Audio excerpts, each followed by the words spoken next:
Welcome to safe structure.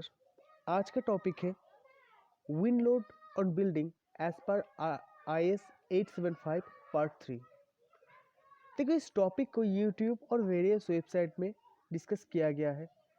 मैंने वो follow भी किया है, लेकिन वहाँ पर कुछ वेबसाइट और कुछ यूट्यूब चैनल में ये पूरा का पूरा प्रोसेस गलत किया गया है, और कुछ चैनल में मैंने देखा कि कंप्लीट किया गया है, लेकिन मतलब कहीं पर फिनिश नहीं किया गया, कुछ अधूरा छोड़ दिया, कुछ कॉन्सेप्ट मिस किया। बहुत सारे चीज़ ऐसे गैप है जो स्टूडेंट को समझ में नहीं आता। तो इसीलिए मैंने इस टॉपिक में पूरा का पूरा कॉन्सेप्ट देने की कोशिश किया है। तो आई होप बहुत अच्छे से इसको समझने की कोशिश कीजिए और वीडियो को कहीं पे स्किप मत करना, एंड तक देखना। बहुत सारी चीज़ आई होप आपको जानने के लिए मिलेगा। ठीक है, तो शुरू करते हैं।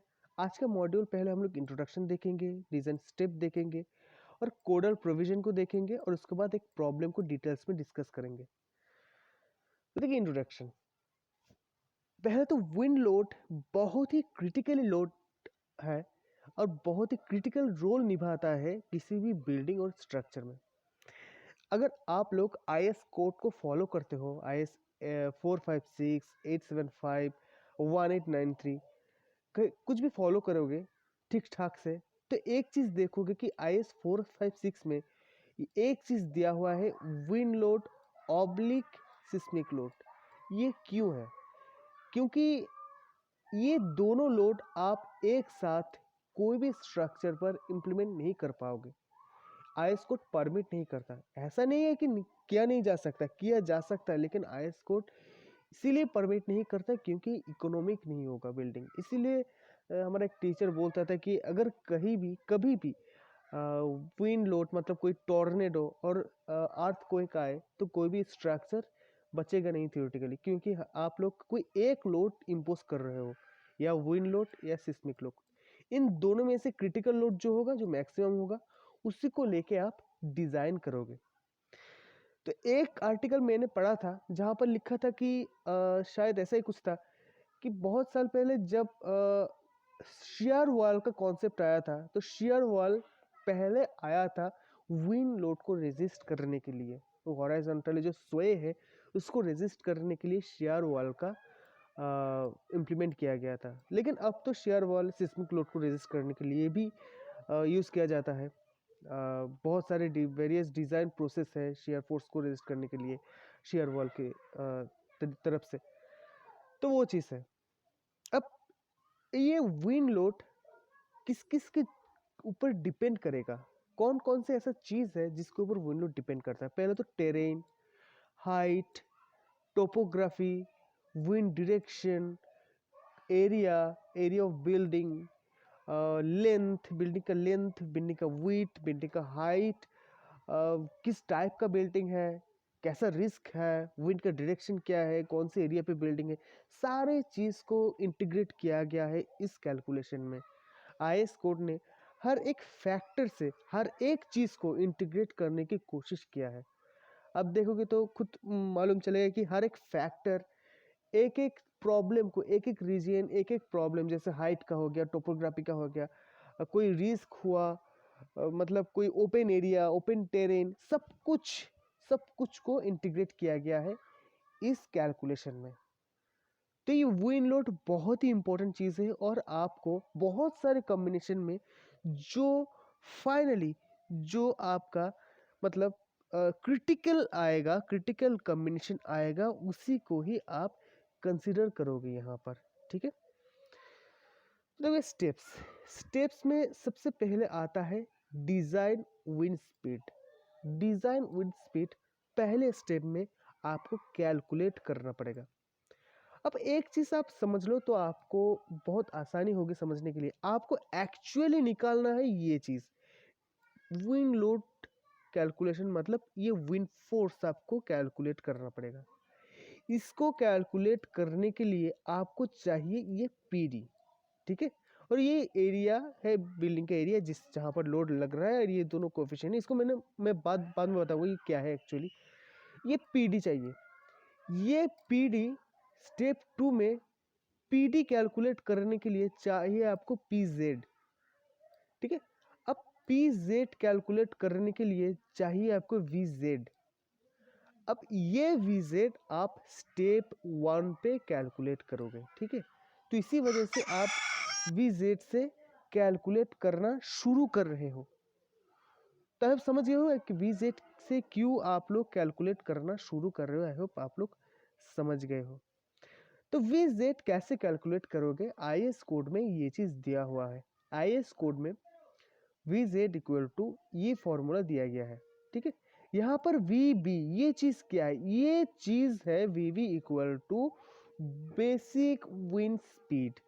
ये चीज आपको कहाँ से मिलेगा, ये चीज आपको मिलेगा आईएस 875 पार्ट 3 सेक्शन 6.3 पर। और आईएस 875 पर ही एक मैप दिया गया है, जिस मैप पर ये वीवी को अच्छी तरीके से दिखाया गया है। कौन से रीजन में, कौन से सिटी में कैसा विंड फोर्स आएगा, कौन से जोन में आएगा, ये सारी चीज़ इस वीवी को अच्छी तरह से दर्शाया गया है उस चार्ट में। अब देखो K1 ये है रिस्क कोफिशिएंट। बिल्डिंग किस टाइप का है, अगर वो फ्रेमवर्क है 5 साल के लिए है, तो इस कंडीशन में एक रिडक्शन फैक्टर हो सकता है। अगर वो बिल्डिंग बहुत ही इंपॉर्टेंट बिल्डिंग है, मतलब आप कोई वॉच टावर हो गया, कोई हॉस्पिटल हो गया, उस कंडीशन में एक फैक्टर हो सकता है जो रिस्क बढ़ा सकता है। तो इसी वजह से इस K1 को लाया गया, जो कि IS 875 पार्ट 3 सेक्शन 6.3.1 पर टेबल नंबर 1 पर दिया गया है। ये चीज़ को आप यहाँ से देखिए, देखो ये है K1। ये विंड स्पीड पर भी डिपेंड करता है, कौन सी विंड स्पीड पर ये कितना फोर्स देगा, कितना फैक्टर देगा, ये यहाँ पर भी डिपेंड करेगा।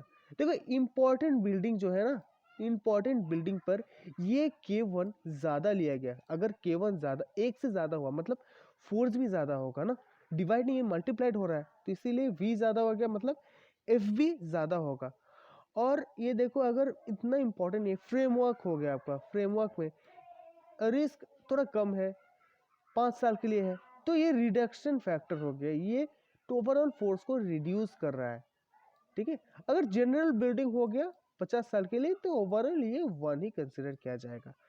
तो आप K2, K1, K2, K3, K4 ये 4 फैक्टर्स है, तो ये यहाँ पर K1 हो गया। अब K2 यहाँ पर देखिए, टेबल नंबर 2 क्लॉज नंबर 6.3.2.2 पर K2 यहाँ पर दिया गया है हाइट और टेरेन फैक्टर। ये टेरेन कौन से कैटेगरी में डिपेंड करता है, ये कैटेगरी क्या है, एक्चुअली आपका बिल्डिंग कौन से रीजन में है, बिल्डिंग के आसपास का एटमॉस्फेयर कैसा है, डेंस्ड है, समुद्र के किनारे है, खाली है, इस सारे चीज़ पे डिपेंड करेगा कि टेरेन कैसा होगा। उन सारे चीज़ पर आप एक टेरेन डिसाइड करोगे। उस टेरेन को डिसाइड करने के बाद बिल्डिंग के हाइट कैसे होगा, कितना हाइट होगा। आपका बिल्डिंग का हाइट अगर मान लो 24 मीटर है, तो 10 मीटर पर आपको 10 मीटर पर आपको कंसिडर करना होगा ये सारे चीज़। इनमें से जिस कैटेगरी में आपका बिल्डिंग आता है, इनमें से सुइटेबल आप एक फैक्टर लोगे। 15 मीटर पर, इनमें से 15 मीटर पर ये सारे फैक्टर आपको लेना पड़ेगा। 20 मीटर पर ये सारे फैक्टर में से आपको एक फैक्टर लेना पड़ेगा। एंड 24 मीटर के लिए कोई फैक्टर दिया नहीं गया, आप 30 मीटर के लिए दिया गया है। तो अब क्या करोगे, अब करोगे 24 यहाँ पर कहीं पर है ना, तो इसी वजह से 20 और 30 के बीच 24 है, यहाँ पर ये इंटरपोलेट करके आपको 24 के लिए आपके सुइटेबल डेटा को निकालना पड़ेगा, ठीक है। तो K2 बहुत ही इंपॉर्टेंट फैक्टर है। इसी वजह से हाइट के साथ साथ जो प्रेशर का वेरिएशन आता है ना, वो ये K2 की वजह से ही आता है। ये K2 ही वही पॉइंट है, वही फैक्टर है जो आपको ये वेरिएशन दिखाता है। तब आ गया टोपोग्राफी फैक्टर K3। ये K3 होता क्या है, अगर आप फ्लैट एरिया पर, मतलब कोलकाता हो गया, कोई भी एक फ्लैट, कोई मतलब हिल एरिया नहीं है, वहाँ पर ये जनरली 1 होता है। लेकिन अगर मान लो आप घर बना रहे हो कोई हिली एरिया पर, ऐसे एक हिली एरिया पर, तो ऐसे यहाँ पर घर बना दिया आपने, तो ये हो गया थीटा। मान लो ये थीटा है एंगल, ये अगर 3 डिग्री से ज्यादा हो गया तो आपको ये चीज कैलकुलेट करना पड़ेगा, टोपोग्राफी फैक्टर कैलकुलेट करना पड़ेगा। अगर ये 3 डिग्री से कम हुआ तो आपको topography factor equal to 1 consider करना पड़ेगा। तो आई होप टोपोग्राफी फैक्टर भी आपको पता चल गया, ये कौन सी रीजन हिली है, फ्लैट है, ये चीज को इस फैक्टर में इंटीग्रेट किया गया है। अब आ गया K4। ये K4 क्या है? K4 इंपॉर्टेंस फैक्टर है। बिल्डिंग की इंपॉर्टेंस कितना है? एक इंडस्ट्रियल बिल्डिंग अच्छी सी इंपॉर्टेंस है, इसका इंपॉर्टेंस तो है ना, ऑल अदर जनरल स्ट्रक्चर से एक इंडस्ट्रियल बिल्डिंग की इंपॉर्टेंस है। बहुत सारे मशीन्स रहता है, बहुत सारे इक्विपमेंट्स रहता है, बहुत सारे ऐसे रिस्क की चीज़ रहता है वहाँ पर, इसीलिए यहाँ पर इंपॉर्टेंस फैक्टर ये लिया गया है। अगर एक हॉस्पिटल है, एक स्कूल्स है, कम्युनिकेशन टावर है, और ऐसा से साइक्लोन शेल्टर है, ये तो बहुत इंपॉर्टेंट चीज़ है ना, इमरजेंसी सर्विस, ये बहुत इंपॉर्टेंट चीज़ है। यहाँ पर इंपॉर्टेंस फैक्टर 1.3 लिया गया है। अगर आपको याद हो 1893 आइस कोट सिस्मिक लोड का आपने पढ़ा हो, तो वहाँ पर भी एक इम्पोर्टेंस फैक्टर था। तो ये इम्पोर्टेंस फैक्टर यहाँ पर भी है, वहाँ पर भी है। तो मतलब आप ये मत मान लीजिएगा कि ये इम्पोर्टेंस फैक्टर और वो इम्पोर्टेंस फैक्टर दोनों के डेटा सेम है, डेटा सेम ऐसा नहीं है, लेकिन है, ठीक है। तो आपका यहाँ से VZ कैलकुलेट हो गया। VZ कैलकुलेट होने के बाद अब आपको कैलकुलेट करना पड़ेगा PD। तो PD के लिए आपको PZ चाहिए, जो आपको मिलेगा यहाँ से PZ equal to simply 0.6 VZ square, ठीक है। ये आपको सिंपली यहाँ से मिल जाएगा। देखो, अगर आप लोग अमेरिकन कोड से अगर इस चीज़ को कैलकुलेट करना चाहो तो वहाँ पर भी वहाँ के जो कोड है वहाँ पर भी ये सारे फैक्टर को दिया गया है। मैंने अमेरिकन कोड को देखा है, उस चीज़ से भी मैं कैलकुलेट कर सकता हूँ। वहाँ पर भी ये सारे चीज़ को इंटीग्रेट किया गया है, KD ये सारे चीज़ को दिखाया गया है। थोड़ा बहुत स्लाइडली डिफरेंस है कैलकुलेट करने के तरीके को, लेकिन लमसम बहुत सारे कॉन्सेप्ट्स सेम ही है, ठीक है। बहुत सारे कंसिडरेशन सेम है। मैं बताऊंगा 2-4 चीज़ जो अलग है, 1-2 चीज़ मैं बता दूंगा यहाँ पर, लेकिन बहुत सारे सेम भी है। कुछ कैलकुलेशन के तरीका अलग है, लेकिन कॉन्सेप्ट लमसम इतना अलग नहीं है, ठीक है। तो यहाँ पर एक फैक्टर KD, ये विंड डायरेक्शनलिटी फैक्टर जो IS 875 पार्ट 3 सेक्शन 7.2.1 पर दिया गया है। देखिए यहाँ पर बोला गया considering the randomness in directionality of wind and recognizing the fact of pressure or force coefficient are determined for specific wind direction. It is specified that the building solid sign, open sign, lattice framework and truss tower triangle square factor is 0.9. हम जब calculation कर रहे हैं ना, हम जब आप calculation करेंगे यहाँ पर, तब देखेंगे कि विंड को एक सर्टेन डायरेक्शन में हम लोग कंसिडर कर रहे हैं, ठीक है। सर्टेन डायरेक्शन में कंसिडर करके हम लोग मैक्सिमम जो पॉसिबिलिटीज है विंड का, मैक्सिमम फोर्स आने की जो पॉसिबिलिटीज है उसको एज्यूम करके फिर हम लोग कैलकुलेट कर रहे हैं। तो इन जनरल ये जो चीज़ है ये 0.9 कंसिडर किया जाता है इन जनरल। अगर साइक्लोन रीजन होगा तो इस कंडीशन में ये 1 कंसिडर किया जाता है। अब इसके बाद आएगा आपका KA, एरिया एवरेजिंग फैक्टर। ये एरिया एवरेजिंग फैक्टर क्या है? बेसिकली एरिया एवरेजिंग फैक्टर आपका जो बिल्डिंग है, जो पूरा बिल्डिंग के ऊपर अगर एक विंड आ रहा है, एक विंड फोर्स आ रहा है, तो कितना एरिया, मतलब ट्रिब्यूनरी एरिया का कॉन्सेप्ट यहाँ पर आ जाता है, कितना एरिया उस फोर्स को रेजिस्ट कर रहा है, इसके ऊपर डिपेंड करके भी एक फैक्टर दिया गया है। ठीक है, तो वो फैक्टर, वो ट्रिब्यूनरी एरिया क्या है पहले ये समझ लो। देखो सिंपल वे में मैं बता रहा हूँ ये इस कॉन्सेप्ट को। अगर 3 कॉलम है और 3 कॉलम में से ये एंड कॉलम, ये एंड कॉलम और ये मिड कॉलम है, तो ये अगर वॉल है, ये यहाँ पर वॉल, यहाँ पर वॉल है, तो इस वॉल का आधा जो पोर्शन है, आधा पोर्शन का लोड ये कॉलम लेगा, विंड लोड, और ये आधा पोर्शन का विंड लोड इस कॉलम को लेना पड़ेगा। और सेम इस वॉल का भी आधा पोर्शन का लोड ये कॉलम और आधा पोर्शन का लोड ये कॉलम लेगा। तो ये मिड का जो कॉलम है ये इधर का भी लोड ले रहा है, इधर का भी लोड ले रहा है। ठीक है, और ये कॉलम सिर्फ ये और ये, यही है ट्रिब्यूनरी एरिया। जो ये एरिया इस कॉलम को लेना पड़ रहा है, ये है इसका, इस कॉलम का ट्रिब्यूनरी एरिया, और इस कॉलम का ट्रिब्यूनरी एरिया ये है। ठीक है, अगर प्रोनाउंसिएशन में कोई गड़बड़ होगी तो प्लीज़ क्षमा कर दीजिए मुझे, क्योंकि ये ठीक तरीके से होता है, कोई कोई बंदे का कोई प्रॉब्लम होता है, तो ये प्रॉब्लम है मुझे प्रोनाउंस करने में, सिर्फ यही चीज़ प्रोनाउंस करने में मुझे दिक्कत आती है, तो है, कॉन्सेप्ट को समझो।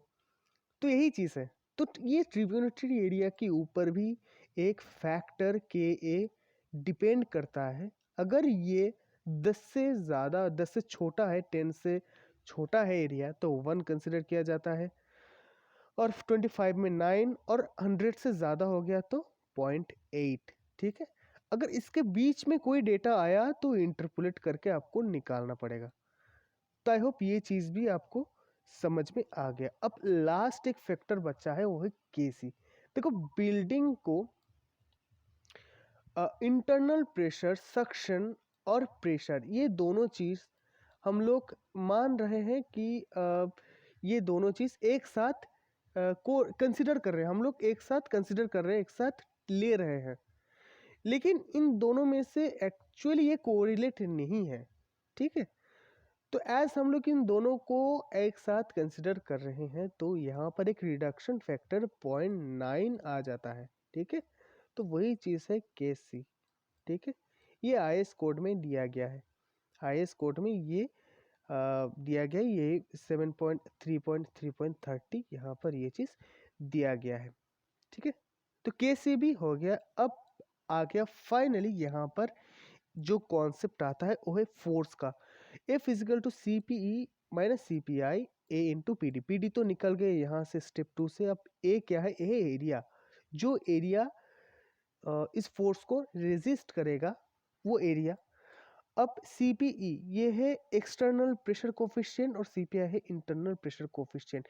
ये चीज़ डिपेंड करेगा ओपनिंग रेशियो के ऊपर, मतलब कितना पोर्शन आपका एक वॉल में कितना विंडो है, वो तो ओपनिंग हो गया ना, वो तो फोर्स रेजिस्ट नहीं कर रहा है, वो तो अंदर से हवा जा रहा है, फोर्स को रेजिस्ट नहीं कर पा रहा है, तो ये ओपनिंग पोर्शन हो गया। ये ओपनिंग पोर्शन आपका फोर्स को रेजिस्ट नहीं कर पा रहा है, तो ये ओपनिंग पोर्शन और total area, opening area total area का जो रेशियो है, जो परसेंटेज है, उसके ऊपर डिपेंड करेगा सी पी आई, और सी पी ई डिपेंड करेगा हाइट, विड्थ और लेंथ के ऊपर सी पी ई डिपेंड करेगा। ठीक है, तो सारी चीज़ को आई होप इंटीग्रेट किया गया है इस विंडफोर्स कैलकुलेशन में, पूरा चीज़ को हम लोगों ने इंटीग्रेट कर लिया है।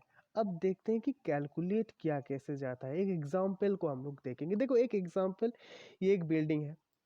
ठीक है, ये सारे dimension 10 metre width, 50 metre length और 18 मीटर इसका हाइट हो गया। तो बेसिक विंड स्पीड हम लोग निकालेंगे उस मैप से जो दिया गया है। एक मैप है, मैप में आप लोग देखोगे कि कोई रंग है, कोई ऐसे देख के ही आपको पता चलेगा कि आपके एरिया, जिस एरिया में आप घर बना रहे हो, वो कौन से एरिया में पड़ रहा है, उसके कॉरस्पॉन्डिंग एक विंड स्पीड दिया गया है, वहां से वी भी निकालोगे। ठीक है, टेरेन, अब यहाँ पर आ गया रिस्क कोफिशिएंट फैक्टर K1 आप लोग निकालोगे। सॉरी, रिस्क कोफिशिएंट फैक्टर कौन सी बिल्डिंग है वो चार्ट से निकालोगे। अगर जनरल बिल्डिंग हो गया तो K1 यहाँ से general building, all general building के लिए ये 1 है। ठीक है, अब टेरेन कैटेगरी निकालोगे आप, कौन सी कैटेगरी में आपका बिल्डिंग आता है, टेरेन कैटेगरी, वहाँ से आप लोग ये चीज़ निकलेगा। और एक चीज़ मैं बता दूँ, यहाँ पर जो सेक्शन दिया गया है ना, ये सेक्शन आपका IS कोड का ओल्ड वर्जन जो है ना, ओल्ड वर्जन में, ओल्ड एडिशन में ये चीज़ दिया गया है। मतलब ये सेक्शन, ये जो नंबर्स है वो ये ओल्ड एडिशन के साथ मिलेगा, न्यू एडिशन के साथ, ये न्यू एडिशन के साथ मिलेगा। ये वाला यहाँ पर जो लिखा गया है, ये वाला डेटा न्यू एडिशन के साथ मिलेगा, ये वाला, ये सारे न्यू एडिशन के साथ मिलेगा, लेकिन ये ओल्ड एडिशन के साथ मिलेगा। तो अब न्यू एडिशन फॉलो करो, वो मैंने जो पिछले वाले स्लाइड में दिखाया था वो न्यू एडिशन का ही है, वहाँ से भी आप देख सकते हो। अब K2 varying with height S in table 3.1, ये वैरिंग हाइट के साथ वेरी करता है, तो K2 डिफर करेगा ना। 18 मीटर हाइट हम लोगों ने कंसिडर किया है, तो 10 मीटर पे एक आता है, अब 15 मीटर पे एक आता है, और 20 मीटर पे एक आता है। तो तीन हाइट पे तीन फैक्टर आता है ना, तो इस हिसाब से ये फैक्टर चेंज होता है, तो इसको हम लोग बाद में देखेंगे। Topography factor K3 obviously flat area पर है तो 1 कंसिडर करेंगे, और K4 importance factor general building है 1 कंसिडर करेंगे। अब विंड डायरेक्शनलिटी फैक्टर KD हम लोगों ने बताया था 0.9। अब average area averaging factor KA कैसे निकालेंगे, ट्रिब्यूटरी एरिया निकालेंगे 5 × 18 कॉलम का जो स्पेसिंग है स्लॉट वाल पर, वो स्पेसिंग हम लोग for area column in long as well as short direction 5 × 18 column का जो स्पेसिंग है, इस हिसाब से हम लोग ट्रिब्यूटरी एरिया जो मैक्सिमम आता है एंड पोर्शन का नहीं, एंड पोर्शन क्या हो गया, एंड पोर्शन का तो ट्रिब्यूटरी एरिया कम आ रहा है ना, तो नहीं लेंगे, मिड का लेंगे जहाँ पर मैक्सिमम ट्रिब्यूटरी एरिया हम लोगों को मिलेगा, तो वहाँ से K1 मिलेगा। और रूफ का हम लोग रूफ का भी कैलकुलेट करेंगे, बहुत सारे वीडियो पे रूफ का कैलकुलेशन किया नहीं गया है, रूफ का कैलकुलेशन हम लोग करेंगे, वहाँ पर भी एक लोड, वहाँ का जो बीम है उस बीम पर एक लोड आएगा, वो लोड भी हम लोग देखेंगे कि कैसे कैलकुलेट किया जाता है।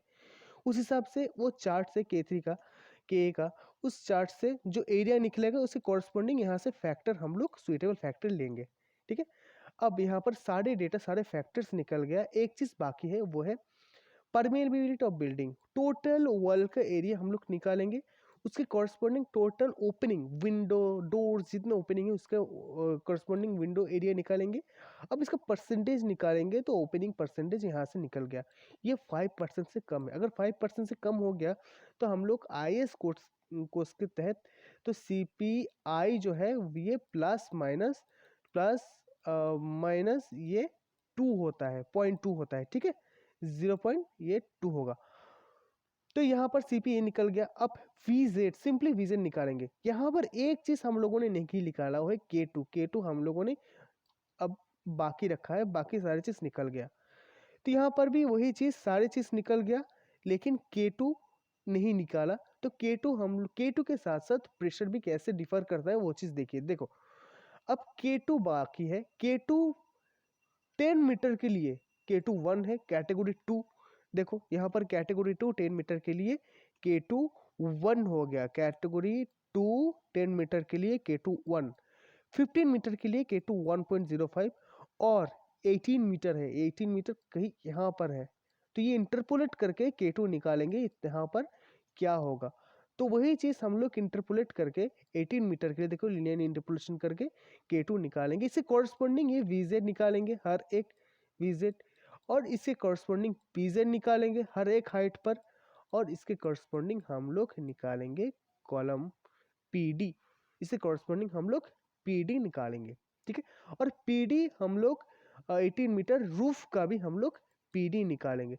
तो आई होप ये पूरा चीज़ आप लोगों को पता चल गया कि ये हो कैसे रहा है, ठीक है, ये हो कैसे रहा है आप लोगों को पता चल गया।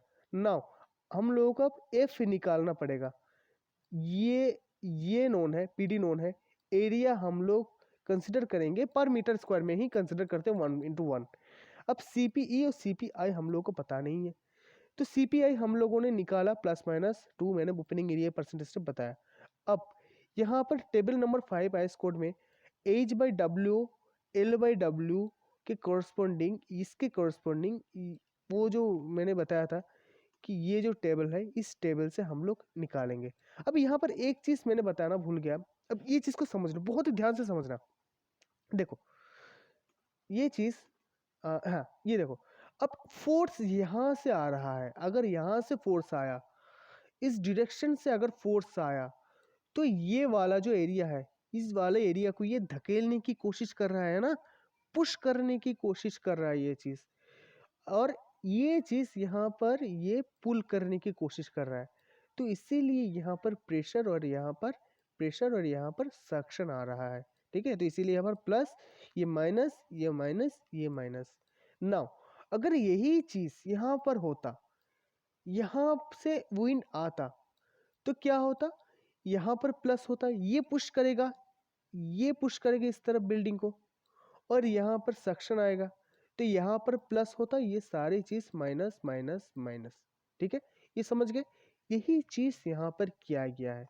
देखो यहाँ पर भी हम लोगों ने कंसीडर कर रहे हैं ए जो है ये हाइट बाय विड्थ रेशियो के हिसाब से कौन से जगह पर ये पड़ेगा। आप लोगों को देखोगे हाइट बाय विड्थ निकालोगे, क्या होगा वो देखोगे। हमारे केस में आई होप 1.8 आया है, हमारे केस में हाइट बाय विड्थ रेशियो 1.8, तो 1.8 यहाँ पर ले करेगा। आई होप 1.8 0.5 से ये 1.5 यहाँ पर नहीं, यहाँ पर आएगा 1.5 से, हाँ यहाँ पर आएगा 1.5 से 6 के बीच, यहाँ पर आता है, यहाँ पर और यहाँ पर ये घर पर आएगा L/W के रेशियो के हिसाब से यहाँ पर आएगा। आप देखोगे तो यहाँ पर ये चार्ट दिया गया है। यहाँ पर दो चीज है, अगर इस डायरेक्शन पर अगर फोर्स आया तो ये 0 डिग्री, 0 डिग्री, कोई इधर उधर से नहीं है, एकदम एकदम सीधे आ रहा है। अगर यहाँ से आया तो कुछ सर्टेन थीटा एंगल पे आ रहा है। अगर यहाँ से आया, ये 90 डिग्री एंगल पे है ना, ये 90 डिग्री हो रहा है, ये 90 डिग्री एंगल पे आ रहा है। तो ये दो कंडीशन, एक तो 0 डिग्री, एक 90 डिग्री, दो मैक्सिमम कंडीशन को हम लोग फॉलो करेंगे। तो वो दोनों मैक्सिमम कंडीशन को यहाँ पर दिखाया गया है, एक 0 डिग्री के, एक 90 डिग्री के कॉरस्पॉन्डिंग। ठीक है, अब देखो 0 डिग्री के कॉरस्पॉन्डिंग ए पर ये पुश कर रहा है ना, ए पर ये बिल्डिंग इधर आएगा, पुश कर रहा है, तो यहाँ पर प्लस आएगा, ए पर प्लस आएगा, यहाँ पर प्लस आएगा, और बाकी जगह नेगेटिव, मैंने बताया था कुछ इधर पहले। तो इसी वजह से ये पॉजिटिव, ये सारी चीज नेगेटिव। अगर 90 डिग्री, अगर फोर्स यहाँ से आया 90 डिग्री हुआ, तो सी पर पॉजिटिव आएगा ना, सी पर पॉजिटिव आएगा, इसीलिए सी पर पॉजिटिव, तो बाकी जगह पर नेगेटिव। यही चीज पूरे पूरे पूरे जो चार्ट पहले पूरे जो लिस्ट पर है वही चीज दिखाया गया है। तो वहां से हम लोग ये डेटा यहाँ पर लिख लिए, तो यहाँ से हम लोग कैलकुलेट करेंगे सीपीई नेट। सीपीई नेट कैसे कैलकुलेट करते हैं, देखो ए डायरेक्शन, पहले बात तो ए कौन सा पोर्शन है, ए पोर्शन है लॉन्ग वॉल का, जो लॉन्ग वॉल का है ना, ये प्लान हो गया बिल्डिंग का, ये लॉन्ग वॉल जो है, ये लॉन्ग वॉल का पोर्शन ए पोर्शन है। ठीक है, और शॉर्ट वॉल का पोर्शन सी और डी पोर्शन आता है, शॉर्ट वॉल सी और डी शॉर्ट वॉल, और लॉन्ग वॉल का पोर्शन ए पोर्शन। अब ए पर हम लोग कौन सा कंसिडर करें, ए पुश कर रहा है बिल्डिंग को इस तरीके से, तो वहां पर हम लोग मैक्सिमम क्रिटिकल कैसे निकालें, पॉसिबल क्रिटिकल फोर्स में पॉसिबल मैक्सिमम फोर्स, अगर +7 को 0.7 को कंसिडर करें, और यहाँ पर तो माइनस रहेगा ही रहेगा, फॉर्मूला पर है ये, यहाँ पर माइनस ऑफ माइनस, ये है +-2 कंसिडर किया है, तो +-0.2 से हम लोग -0.2 कंसिडर करें, तो मैक्सिमम पॉसिबल ये आ रहा है, ये प्रेशर पॉजिटिव आ रहा है इसलिए प्रेशर। और यहाँ पर देखिए मैक्सिमम नेगेटिव आने की संभावना यहाँ पर ही है। देखो यहाँ पर बी पोर्शन पर इन दोनों में से अगर 0 डिग्री से आया तो 0.4, अगर 90 डिग्री को कंसिडर कर रहे हैं तो -0.5 कंसिडर करना पड़ेगा, तो -0.5 माइनस ऑफ +0.2, तो मैक्सिमम पॉसिबल सक्शन ये। सिमिलरली इसी वे में ये भी हम लोग कंसिडर करेंगे इसी तरीके से। यहाँ पर 90 डिग्री पर मैक्सिमम पॉसिबल -0.7 और +0.8 में यही हम लोगों को मैक्सिमम पॉसिबल देगा ना, तो 0.8 माइनस, तो फॉर्मूला पर ही है, और प्लस माइनस से हम लोग माइनस कंसिडर करेंगे, क्योंकि माइनस माइनस से प्लस हो जाएगा, ये वैल्यू बढ़ा देगा, तो इसीलिए हम लोग मैक्सिमम प्रेशर ये पॉसिबल आएगा, और यहाँ पर मैक्सिमम सक्शन ये पॉसिबल आएगा, इसी कॉन्सेप्ट को काम पे लगा कर। और एक चीज मैं बता दूं, देखो यहाँ पर ये जो छत है ना, फ्लोर है, ये फ्लोर पर सक्शन आ रहा है, ये सक्शन ही मैक्सिमम टाइम आने की संभावना ज्यादा रहता है। ठीक है, यहाँ पर सक्शन अपलिफ्ट आ रहा है, तो इसीलिए सक्शन आने की चांसेस बहुत ज्यादा है। तो अब देखो 10 मीटर तक, 10 मीटर पर K2 10 मीटर पर हम लोग PD के 10 मीटर पे ये हम लोगों ने कंसिडर किया था। तो 10 मीटर पर PD सेम रहेगा और हर एक वॉल पर एक एक CPE का CP नेट का डेटा है। देखो हर एक वॉल पर एक एक डेटा हम लोगों ने निकाला, ये। तो हर एक वॉल के लिए 10 मीटर डिस्टेंस पर कितना फोर्स आएगा, ये सारे चीज यहाँ पर हम लोगों ने मल्टीप्लाई करके निकाले। और एरिया हम लोग 1:1 कंसिडर कर रहे हैं एरिया, तो वहीं से 10 मीटर 15 मीटर पर ही PD डिफरेंट है, तो 15 मीटर पर PD हम लोग डिफरेंट बैठा है, तो 15 मीटर पर का भी निकल गया।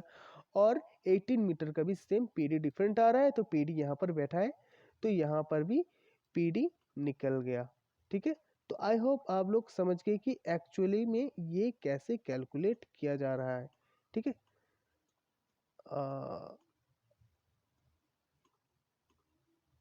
एक मिनट, यहाँ पर ये डेटा थोड़ा गलत आ गया, तो ये डेटा ये 0.9 होगा, ये 0.9 होगा और ये 0.7 मैंने लिखने में थोड़ा प्रॉब्लम कर दी, 0.7। तो मैं जब नोट्स को मैंने डिस्क्रिप्शन बॉक्स में मैंने लिंक दे दिया है, वहाँ से जाके आप नोट्स को डाउनलोड कर सकते हो, तो वहाँ से जाके नोट्स को डाउनलोड करो। ठीक है, तो ये हो गया आपका 0.7 और यहाँ पर 1 और 0.9 यही निकला था ना, हाँ 1 और 0.9। तो यहाँ पर ये हो गया आपका 1, ये सिर्फ 1 रहेगा, ये काट दो, ये 0.9 आ जाएगा माइनस, अब ये काट दो। ठीक है, ये काट दो, ये 0.7, ये काट दो 0.9 सिर्फ। ठीक है, तो ये सिर्फ यही डिफर करेगा, बाकी सारे चीज सेम रहेगा, सिर्फ ये चेंज होगा, ये चेंज होगा ना, हर एक हाइट के साथ ये चेंज होगा, बाकी सारे फैक्टर सेम रहेगा। अब यहाँ पर एक चीज आ रहा है, ये है रूफ का जो ये कोफिशिएंट, ये कहाँ से निकलेगा, ये निकलेगा हमारे पास ये जो चार्ट है, ये चार्ट से ये निकलेगा। रूफ के लिए एक अलग सा चार्ट दिया हुआ है आईएस कोड में, ये डिपेंड करता है आपका विंड, रूफ का एंगल कितना है। ठीक है, रूफ का एंगल ये भी इंटीग्रेट किया गया है, विंड का एंगल कितना है और कौन से पोर्शन में आप लोग फोर्स निकाल रहे हो, सारी चीज के ऊपर डिपेंड करके 0 डिग्री और 90 डिग्री विंड एंगल की कॉरेस्पॉन्डिंग डेटा यहाँ से निकालना पड़ेगा आपको। ये निकाल के मैंने रखा है वहां पर, ये आप लोगों ने निकाल के आप लोग की कैलकुलेट यहाँ पर मैंने ये कैलकुलेट किया है। 0 डिग्री कॉरेस्पॉन्डिंग वहां से आप लोग ई और जी के कॉरेस्पॉन्डिंग यहाँ पर आप लोग देखोगे कि कौन सा फोर्स आ रहा है। अगर ये ई और जी के कॉरेस्पॉन्डिंग वहां से आप लोग देख लोगे, तो इस नोट्स को आप लोग कैलकुलेट करके इंटीग्रेट करके ये सारी चीज़ यहाँ से दिया गया है वो चार्ट से, तो चार्ट से ये डेटा यहाँ पर बैठा कर ये मैक्सिमम प्रेशर कितना आ रहा है 1.1। और सक्शन क्यों, यहाँ से ये बाहर जा रहा है इसीलिए सक्शन है, और ये अंदर कोई नहीं आ रहा है इसीलिए कोई प्रेशर यहाँ पर नहीं है, तो हम लोग सक्शन को ही कंसिडर करेंगे, सक्शन को कंसिडर करके ये चीज़ यहाँ पर ऐसा कुछ आएगा। तो आई होप ये वीडियो आपको पसंद आया है, और ये पूरा चीज़ आप लोग डिस्क्रिप्शन बॉक्स में मिल जाएगा, पूरा डेटा, पूरा सारा जो भी चीज़ है यहाँ पर नोट्स वो डिस्क्रिप्शन बॉक्स में मिल जाएगा। So thank you.